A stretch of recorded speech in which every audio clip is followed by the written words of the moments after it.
ntago byemewe ntago byari ngombwa ariko uzi ikintu nateguye se boss kamufungurira banakubona njyewe ikintu nateguye ako shafite imodoka none ikindi kintu navumbuye kuri iyi application nuko nayo ikwinjiriza amafaranga atari make cyane cyane noneho ku bantu bacururizaho ku bantu bafite akazi ibyo nibyo bintu nshaka gusobanukirwa.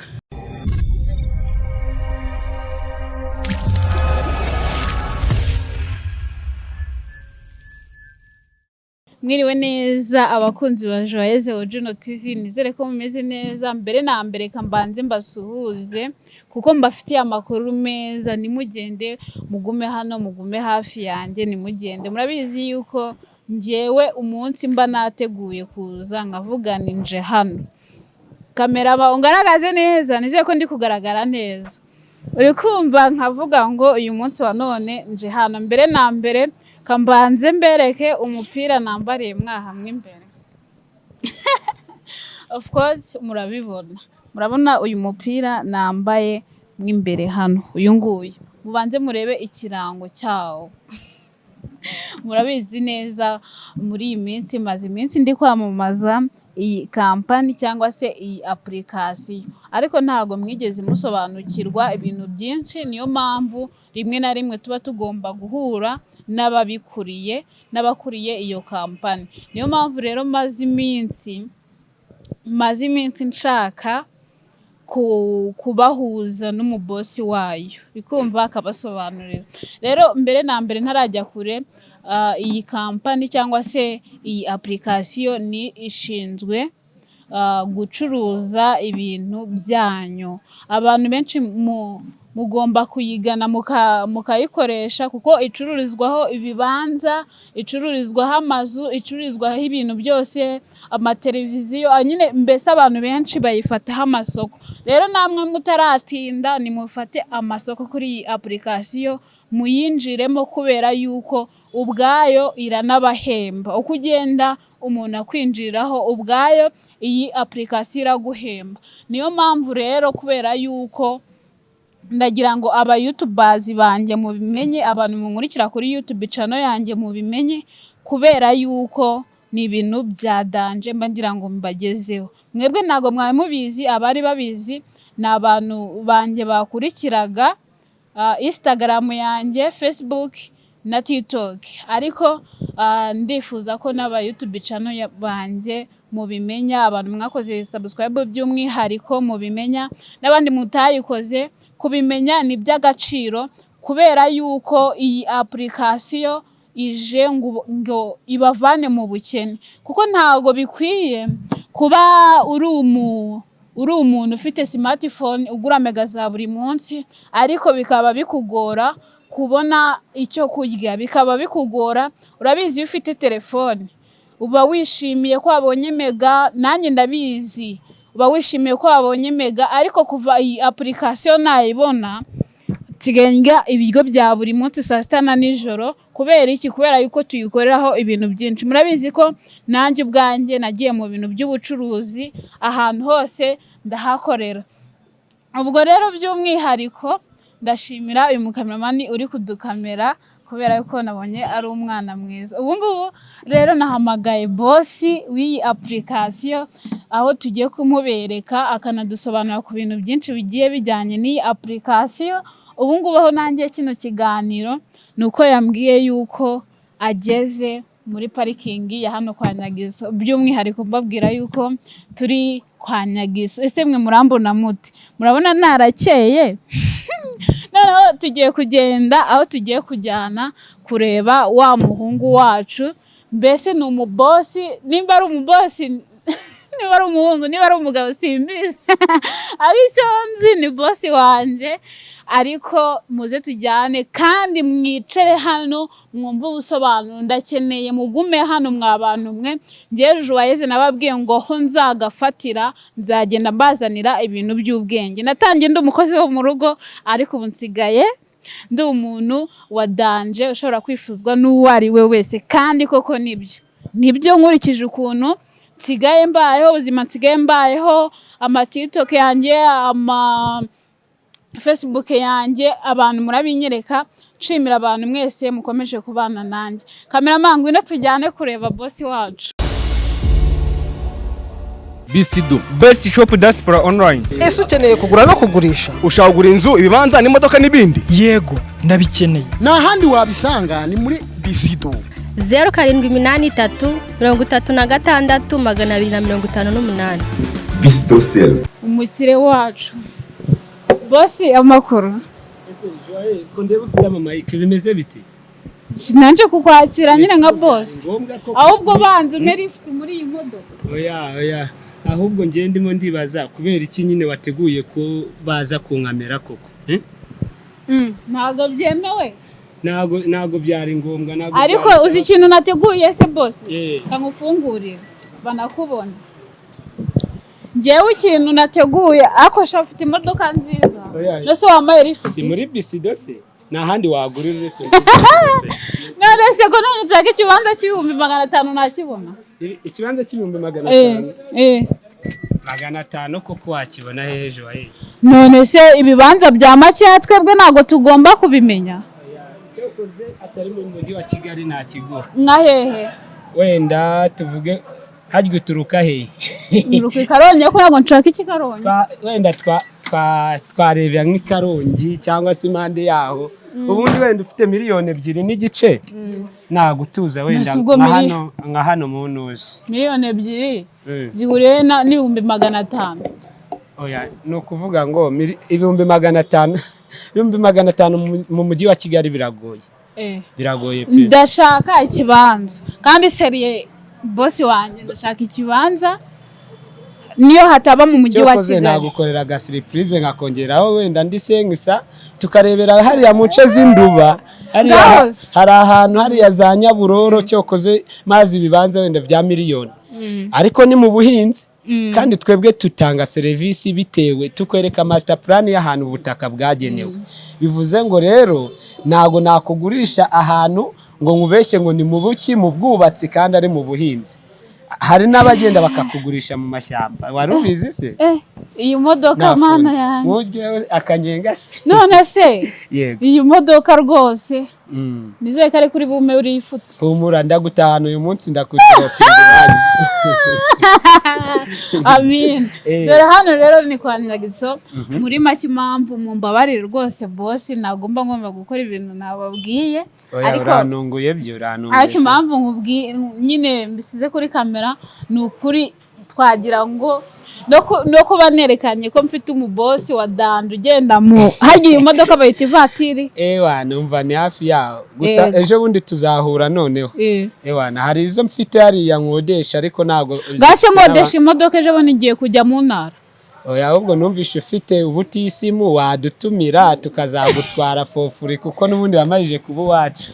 Dore ahubwo nkufitiye ubutumwa nge rero muri make. Sindi niba twazamuka ukajya kwicara ukanaruhuka. Oya nta kibazo. Ariko ntago naniwe. Oya ntago naniwe kandi. Urananiwe se? Nuje uvimbira mu rumodoka. Bitewe n'akazi umuntu aba afite sometime abakeneye kuba yakwicara aka kazi kawe wicara muri office dore se wengeye badge ko mutayima. Oya tuzayiguha si wabajije se kuba umukozi wa company. Harya ni badge bayita gutera? Iyo ni badge cyangwa ikarita y'akazi. Okay, ni karibu hano kwa Nyagitso. Muze mbazamukane hanyuma ako sigaye warabyibushye. Sigaye narabyibushye. Muri iyi minsi ko nde uri gusa neza abaye cyana ki. Ntabwo ndi kuri kahe. Umva ndabivuze ngo agiye ku gasayizi. Base nshakira umugabo bo. Ago kaba diaspora bari kumva rwose bene wacu. Bene wacu aba diaspora bari kutwumva. Dore icyana giteye neza mu nda zero y'amavuta ujye ucuruza ashari gukora akazi. Nari gukora. Amavuta. Imyenda se kutayivugaho. Imyenda se ko usigaye ushopingira naringiye kuvuga bari abantu usigaye ushopingira muri Bisido. Yes, ako mani abantu barabimenye. Barabimenye. Oya bari. Nese wari uri mu nywa mitsingi? Nge nago nywa mitsingi dore hari ji. Ariko mwe mwicaye hano nta kibazo. Mwicare naribi. Si surprise uneguriye ni nabwo bwa mbere nagira kwa Nyagitso guys, dore hano niho kwa Nyagitso. Noneho rero ikintu cyatumye nguhamagara abantu benshi bifuza gusobanukirwa kuri iyi application, kuko nanjye ubwanjye kwinjiramo byabanjije kungora, birumvikana byabanjije kungora uburyo bashobora kuyinjiramo, uburyo bashobora nyine mbese bashobora gukereya nk'icyo bita YouTube channel, kuko urabona YouTube channel abantu bayicururizaho kandi bakarya. Noneho ikindi kintu navumbuye kuri iyi application ni uko nayo ikwinjiriza amafaranga atari make, cyane cyane noneho ku bantu bacururizaho, ku bantu bafite akazi. Ibyo nibyo bintu nshaka gusobanukirwa. urakoze cyane. Yego. Mu by'ukuri rero mwabibonye, ndi CEO w'iyi application cyangwa se wa company Bisido. Yego. Bisido ni best shop diaspora online. Yego. Sidukorera online gusa, ahubwo tuboneka no kuri tele. Ukeneye kuba waduhamagara tukakugurira, tukakugurishiriza inzu, ibibanza, imodoka, turahari. Icyongeye kandi nuko yaje nk'igisubizo kuri babandi noneho bashakaga ikintu bakakibura. Ubu ngubu kijya muri iriya application uhita ubona ibintu. Iyo ukeneye gusacinga uvuga ngo ukeneye wenda imodoka, wandika ngo imodoka ya miliyoni wenda y'amadolari wenda 3,000 zita zizamukamo muri iriya application. Ndibaza iriya application kugira ngo uyigereho unyura he? Urakoze cyane. Ikintu cya mbere usabwa ni ukuba wenda uzi gutayipinga Bisido Sell, kuko nuyitayipinga muri Chrome cyangwa Safari yawe bazahita bakwereka website yacu, ubundi ugire gute uyikandeho, uzahita ubona abacuruzi bose kuntu bagenda baprodingamo ibintu byabo. Noneho ushobora no gushima, iyo umaze gushima ushaka gutera comment kuri icyo kintu, uhita noneho ukora account. Systeme yikwereka ko udafite account, ugahita ukora account y'ubukiriya mu gihe ugiye kugura inzu washimye cyangwa se moto cyangwa se lipstick. Se kuri mbambona uri umunatirere utagikoresha makeup mwa? Oya ngiye ntago mbikoresha kuko ndi joyeuse, mba ngomba kuba joyeuse wanyawe. Ewa nurasa neza ndabigutuye guys, joyeuse ni naturel natural. Era kutagiye kune. Oya ntago ari akakanya ahubwo abafite iyerekwa baritambutse. Naho wowe? Ngewe buno ndacyari kuzamura application. Uracyari umwana?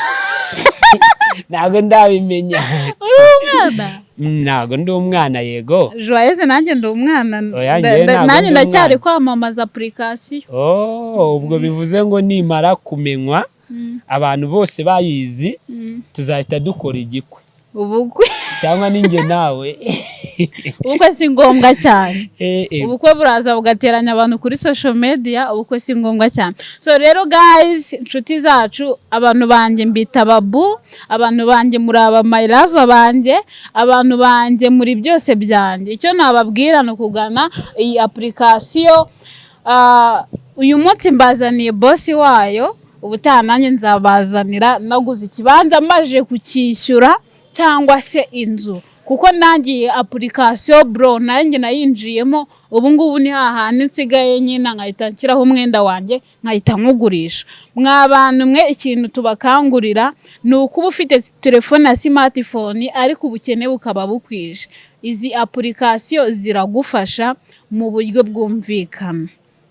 Ubu boss wanjye yabisobanuye, na ahandi hantu ushobora kunyura, uzajya unyura muri Google Chrome.